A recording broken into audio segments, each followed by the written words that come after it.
Pražské ulice môžeme poznať so zavretými očami, jednoducho podľa hluku.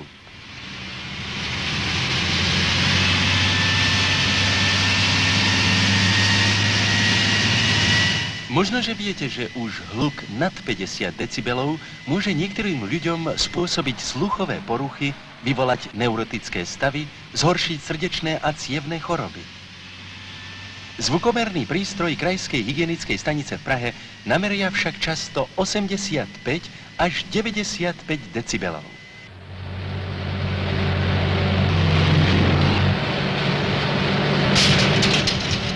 Len tak mimochodom, v starej Číne odsúdených na smrť mučili hlukom zvona o sile asi 150 decibelov.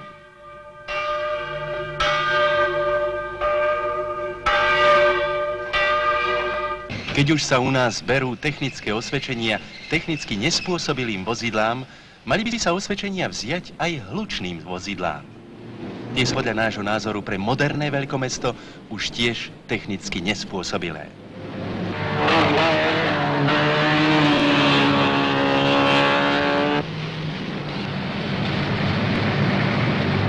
Všichni nesmlouvavě do boje proti pouličnímu hluku. No a toto hlásenie malo 95 decibelov.